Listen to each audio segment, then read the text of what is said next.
Buen día. Hoy día vamos a estudiar el libro de Números, el capítulo 10, del verso del 11 al 36, y el título es Los israelitas salen de Sinaí. Pero primero vamos a dar una breve introducción. Hoy día estudiaremos el desplazamiento de la tribu de Israel, en la cual son llevados y guiados por la dirección de Dios en todo momento. Esto se puede asemejar a nuestras vidas, que estamos en el desierto de la prueba continuamente y tenemos que ser guiados en todo momento por nuestro Señor Jesucristo. A continuación vamos a dar lectura a los textos bíblicos. Dice, en el año segundo, en el mes segundo, a los 20 días del mes, la nube se alzó del tabernáculo del testimonio, y partieron los hijos de Israel del desierto de Sinaí, según el orden de marcha, y se detuvo la nube en el desierto de Parán. Partieron la primera vez al mandato de Jehová por medio de Moisés. La bandera del campamento de los hijos de Judá comenzó a marchar primero por sus ejércitos, y Nazón, hijo de Aminadab, estaba sobre su cuerpo de ejército. Sobre el cuerpo del ejército de la tribu de los hijos de Isaacar, Natael, hijo de Suar, y sobre el cuerpo del ejército de la tribu de los hijos de Zabulón, Eliab, hijo de Elón. Después que estaba ya desarmado el tabernáculo, se movieron los hijos de Gerson y los hijos de Merari, que lo llevaban. Luego comenzó a marchar la bandera del campamento de Rubén por sus ejércitos, y Elisur, hijo de Sedur, estaba sobre su cuerpo de ejército. Sobre el cuerpo de ejército de la tribu de los hijos de Simeón, Selumiel, hijo de Surizadai, y sobre el cuerpo del ejército de la tribu de los hijos de Gad, Eleazar, hijo de Duel. Luego comenzaron a marchar los coatitas llevando el santuario, y entre tanto que ellos llegaban, los otros acondicionaron el tabernáculo. Después comenzaron a marchar la bandera del campamento de los hijos de Efraín por sus ejércitos, y Elisama, hijo de Miuk, estaba sobre su cuerpo de ejército. Sobre el cuerpo del ejército de la tribu de los hijos de Manasés, Gamaliel, hijo de Pedasur, y sobre el cuerpo del ejército de la tribu de los hijos de Benjamín, Abidán, hijo de Gedeoni. Luego comenzó a marchar la bandera del campamento de los hijos de Dan por sus ejércitos, a retaguardia de todos los campamentos. Aiser, hijo de Misadai, estaba sobre su cuerpo de ejército. Sobre el cuerpo del ejército de los tribus de Aser, Pagiel, hijo de Ocrán, y sobre el cuerpo de ejército de la tribu de los hijos de Neftalí, Ahira, hijo de Nan. Este era el orden de marcha de los hijos de Israel por sus ejércitos cuando partían. Entonces dijo Moisés a Obac, hijo de Raguel Madianita, su suegro: Nosotros partimos para el lugar del cual Jehová ha dicho: Yo los daré, ven con nosotros y te haremos bien, porque Jehová ha prometido el bien a Israel. Y él le respondió: Yo no iré, sino que me marcharé a mi tierra y a mi parentela. Y él le dijo: Te ruego que no nos dejes, porque tú conoces los lugares donde hemos de acampar en el desierto, y nos serás en lugar de ojos. Y si vienes con nosotros cuando tengamos el bien que Jehová nos ha de hacer, nosotros te haremos bien. Así partieron del monte de Jehová camino de 3 días, y el arca del pacto de Jehová fue delante de ellos camino de 3 días, buscándole lugar de descanso. Y la nube de Jehová iba sobre ellos de día, desde que salieron del campamento, y cuando el arca se movía, Moisés decía: Levántate, oh Jehová, y sean dispersos tus enemigos, y huyan de tu presencia los que te aborrecen. Y cuando ella se detenía, decía: Vuelve, oh Jehová, a los millares de Israel. Bueno, empecemos. La Biblia nos indica el año y el mes, el día en que el pueblo de Israel partiría del monte de Sinaí. Llegó el momento en que la nube empezaría su desplazamiento en el desierto para guiar al pueblo de Israel en el tiempo que Dios había determinado.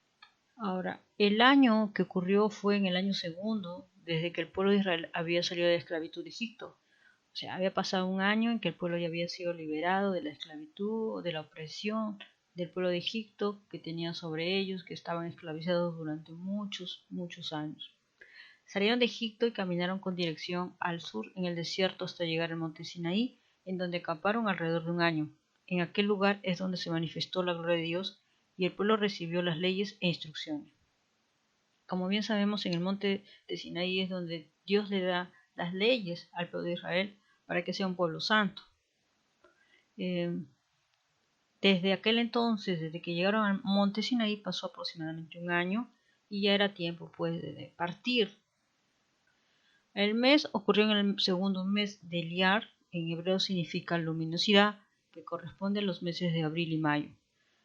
Para ese tiempo el tabernáculo había sido erigido justo un mes antes, en el mes primero de su partida del pueblo de Israel, del monte de Sinaí.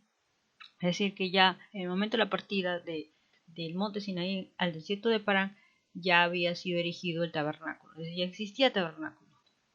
Por lo tanto, el traslado, el movimiento del desplazamiento del pueblo de Israel tenía que ser incluyendo el tabernáculo de reunión. Bueno, la Biblia nos indica que fue a los 20 días del mes de segundo, para ser más exactos. Dios fue muy preciso en indicar el tiempo de su partida del pueblo de Israel del monte Sinaí. Era tiempo de empezar a marchar, porque el tiempo de Dios es perfecto. Vemos que Israel ha estado acampando por el desierto por un año y es hora de que estén en movimiento. La columna de nube le dio la señal al pueblo de Israel de que era momento de partir. Habían estado por un año en el monte Sinaí, estaban muy cómodos, así que llegó un momento en el cual ellos tenían que desplazarse, a armar sus maletas, a armar todo para poder partir, con todos sus equipajes, con todos sus animalitos, con toda su familia. Esta era una travesía en conjunto, tenían que desplazarse. Ahora imaginemos cuántas personas tendrían que desplazarse de un lugar a otro. Vemos que Dios es un Dios de orden y tenía un orden de desplazamiento también del pueblo de Israel en toda la marcha que iban a tener el recorrido en el desierto. Ok, la nube se levantó y sonaron las trompetas. Era hora de empacar sus cosas y empezar a desplazarse ordenadamente según las instrucciones que Dios le había dado a Moisés. Vemos que Moisés es un intermediario, solamente él transmitía el mensaje que Dios le daba al pueblo. Ellos solo tenían que seguir a la nube, quien les mostraría el camino y la dirección a donde tenían que dirigirse. No sabían lo que vendría por delante, pero tuvieron que aprender a confiar en Dios. Imaginemos estar en ese lugar. Yo pienso que había incertidumbre, habían salido de la esclavitud un año antes, no sabían para dónde ir, no conocían la tierra prometida, solamente la habían escuchado, por lo tanto tenían mucha expectativa, pero a la vez también un poco de temor, que es lo normal. Pero la nube era visible para ellos y eso les daba seguridad, les daba confianza de que Dios estaba con ellos. Bueno, la Biblia indica que de día el Señor iba delante de ellos como una columna de nube para guiarles en su camino, y en la noche en una columna de fuego para darles luz en medio de la oscuridad, de modo que pudieran viajar de día o de noche. Ni la columna de nube de día ni la columna de fuego de noche dejó su lugar frente a la gente. Es decir, tenían la garantía de que Dios iba con ellos. Podían verlo, era visible. Todos podían contemplar la columna de nube y la columna de fuego, tanto de día y de noche. Eso me da a entender de que Dios nunca nos va a abandonar. Siempre va a estar guiando nuestros caminos. Vemos el punto de partida y el punto de llegada. El punto de partida era al monte Sinaí y el punto de llegada en este caso sería el desierto de Parán y el viaje duraría 3 días. Podemos contemplar en la Biblia que Dios es un Dios de orden porque no los llevó a la deriva. Tenían un destino y un propósito, así como para el creyente que empezó a caminar por fe en la vida cristiana. Bueno, la palabra Sinaí significa espinoso y la palabra Parán significa lugar de cavernas o belleza. Sinaí era espinoso, igual que el camino que tenemos cada día que nosotros tenemos que atravesar. Siempre hay diferentes pruebas, situaciones que nos ponen en momentos en la cual podemos sentirnos que no podemos más. Pero aún a pesar de todo ese camino incierto, Dios nos da una esperanza y es en Jesús. La palabra Parán significa belleza y es importante entender que Dios quiere hacer algo hermoso en nosotros en el desierto. La palabra Parán también significa caverna o cueva. Solo en el desierto podemos ver dos panoramas, o ver la gloria de Dios, su esplendor, su belleza en medio de la prueba, o cerrarnos en nuestro problema y solo ver un panorama abrumador. ¿Qué panorama elegiremos ver en medio de la prueba? Bueno, decidiremos ver la belleza, el esplendor de Dios en medio de esta situación difícil. La nube de Dios es quien dio la señal de que tenían que acampar en aquel lugar. Llegó la hora de desempacar para armar sus carpas y un pueblo agotado ahora tendría un tiempo para reposar. La Biblia indica que partieron la primera vez al mandato de Jehová por medio de Moisés. Moisés era un intermediario entre Dios y su pueblo. Él hacía la voluntad de Dios en todo momento. Era una sombra o tipo de lo que haría Cristo en nuestras vidas, ser un intermediario entre Dios y los hombres. Moisés era un hombre obediente, un hombre escogido por Dios. Dios lo había elegido con un propósito de guiar, de liberar al pueblo de Israel. Por lo tanto, Dios hablaba con Moisés y transmitía el mensaje para su pueblo, y es un tipo o sombra de Cristo. Podemos ver a Dios por medio de Jesús, y Él en sus palabras nos revela su voluntad, su propósito para nuestra vida. La Biblia nos muestra el orden de marcha. Tenemos el campamento de Judá que salía del lado este, el campamento de Rubén que salía del lado sur, el campamento de Efraín que salía del lado oeste y el campamento de Dan que salía del lado norte. Cada campamento estaba conformado por 3 tribus. Y bueno, en este cuadro yo he puesto los significados de las tribus, los príncipes, y si ustedes ven, cada significado de cada nombre está relacionado con algo divino, algo que nos muestra de Dios, su amor. Por ejemplo, Judá significa alabanza, Isaacar el traer una recompensa, Zabulón exaltado. Y todo esto apunta a Jesús. Es lo increíble de la Biblia, que todo apunta a Cristo, y si queremos ver y comprender su palabra, debemos entender que Cristo es revelado por medio de las Escrituras. Vemos que el campamento de Judá, según la tradición judía, era un león, el estandarte de su bandera. El campamento de Rubén era un buey, el campamento de Efraín un hombre y el campamento de Dan un águila. Vemos que el campamento de Judá era representado por el estandarte de un león. Judá significa alabanza, y la salvación vino de la tribu de Judá, representado por Jesús, el león de la tribu de Judá. El león es conocido como simbolismo de valentía y fortaleza. Muchos lo representan por el libro de Mateo. En Mateo 2:2 dice: ¿Dónde está el rey de los judíos que ha nacido? Porque su estrella hemos visto en oriente y venimos a adorarle. Ahora, el campamento de Judá está formado por 3 tribus: Judá, Isaacar y Zabulón. Judá significa alabanza, Isaacar el traer una recompensa, Zabulón exaltado. Todo en la Biblia apunta a Cristo. Traté de asociarlo con textos bíblicos. Bueno, la Biblia dice así: a fin de que seamos para alabanza de su gloria nosotros los que primeramente esperamos en Cristo. Efesios 1:12. He aquí yo vengo pronto, y mi galardón conmigo, para recompensar a cada uno según sea su obra. Apocalipsis 22:12. A este Dios ha exaltado con su diestra por príncipe y salvador, para dar a Israel arrepentimiento y perdón de pecados. Hechos 5:31. ¿Qué puedo yo asociar todos estos textos y decir: alabado sea el Señor, quien trae recompensa, sea por siempre exaltado nuestro Señor Jesucristo? La bandera ubicada en el sur lo representaba la bandera de la tribu de Rubén, que significa he aquí un hijo, le representaba la imagen de Jesús como hombre. Muchos lo asocian con el libro de Lucas. En Lucas 19:10 dice: porque el Hijo del Hombre vino a buscar y a salvar lo que se había perdido.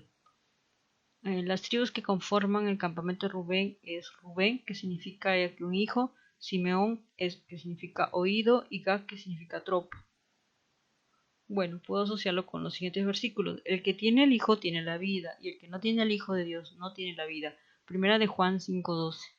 Y esta es la confianza que tenemos en Él, que si pedimos alguna cosa conforme a su voluntad, Él nos oye. Primera de Juan 5:14. Oh Dios de los ejércitos, restáuranos, haz resplandecer tu rostro y seremos salvos. Salmos 87. Con esto puedo resumir que Jesús es el Hijo de Dios, quien nos oye y pelea todas nuestras batallas. Ahora, la bandera que está ubicada en el occidente le representaba a la tribu de Efraín, que significaba doble fructificación, y representaba un buey, que simboliza a Jesús como siervo. Muchos lo asocian al libro de Marcos. En Marcos 10:45 dice: porque el Hijo del Hombre no vino para ser servido, sino para servir y para dar su vida en rescate por muchos. El campamento de Efraín estaba formado por la tribu de Efraín, Manasés y Benjamín. Efraín significa el que es muy fructífero, Manasés el que hace olvidar, Benjamín el hijo de mi mano derecha.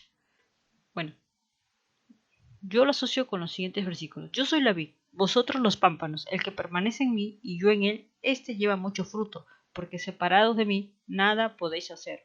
Juan 15:5. Enjuagará a Dios toda lágrima de los ojos de ellos, y ya no habrá muerte, ni habrá más llanto, ni clamor, ni dolor, porque las primeras cosas pasaron. Apocalipsis 21:4. Jehová es tu guardador, Jehová es tu sombra a tu mano derecha. Salmo 121:5. Jesús es el muy fructífero, quien nos hace olvidar nuestros pecados.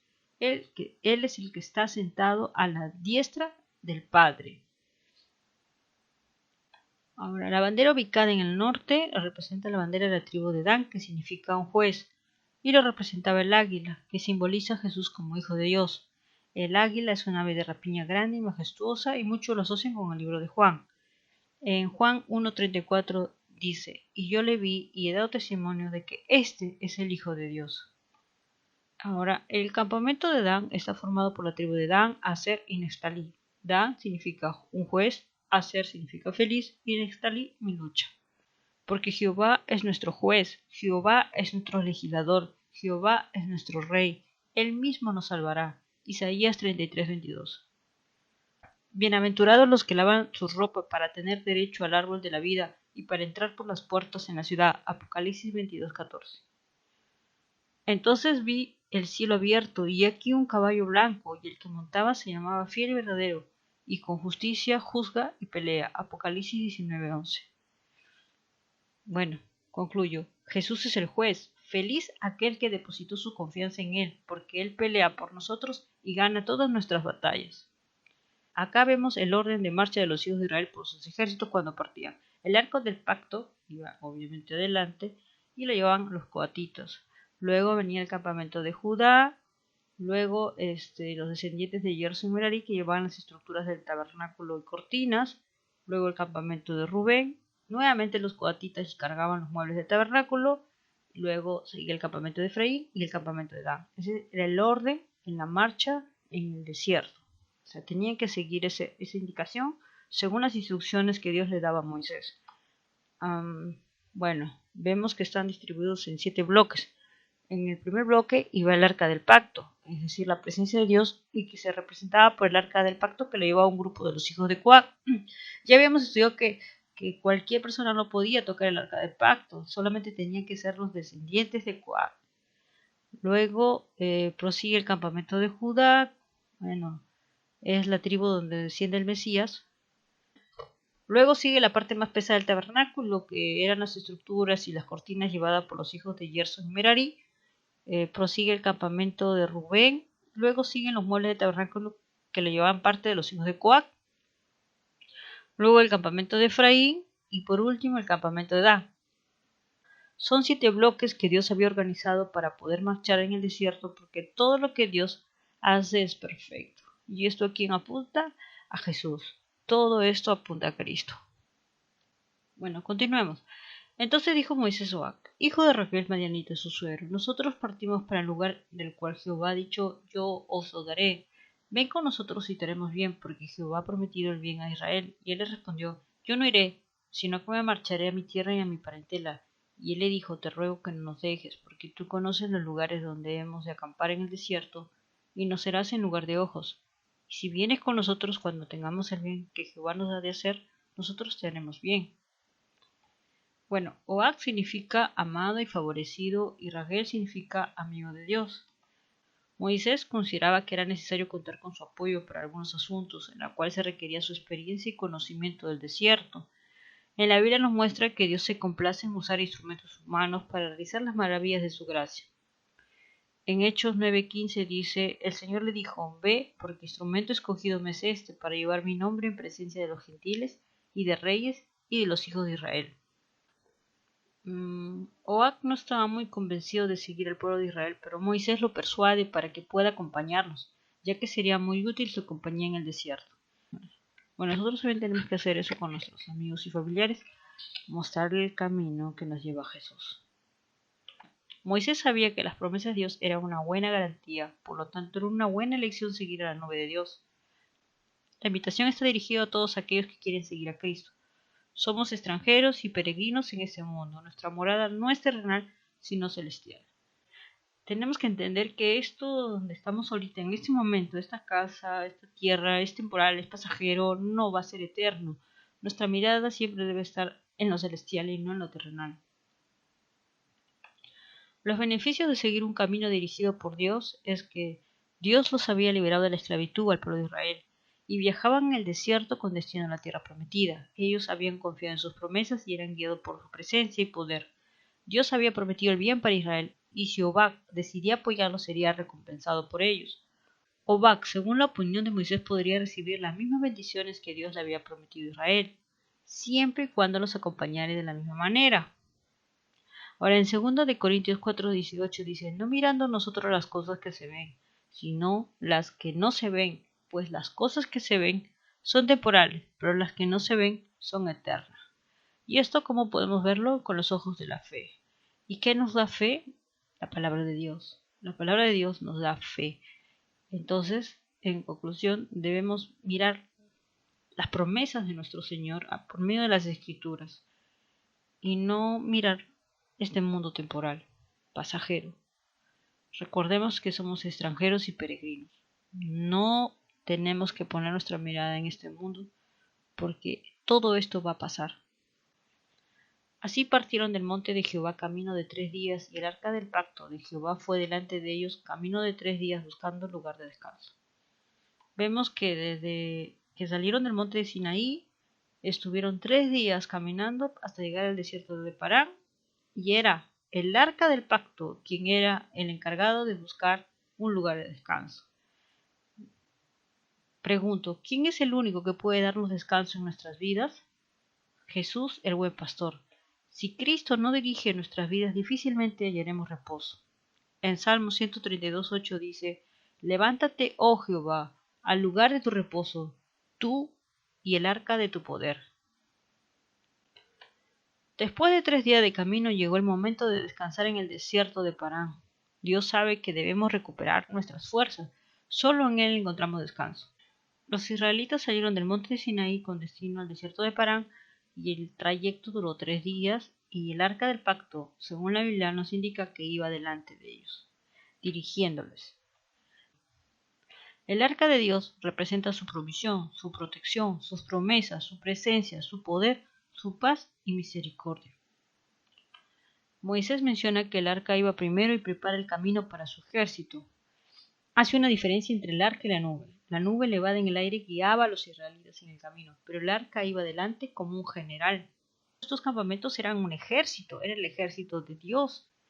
Es fácil sentirse vulnerable y expuesto, sin embargo, debemos recordar que no estamos luchando estas batallas con nuestras propias fuerzas. Y la nube de Jehová iba sobre ellos de día, desde que salieron del campamento. Cuando el arca se movía, Moisés decía, levántate, oh Jehová, y sean dispersados tus enemigos, y huyan de tu presencia los que te aborrecen. Y cuando ella se detenía, decía, vuelve, oh Jehová, a los millares de millares de Israel.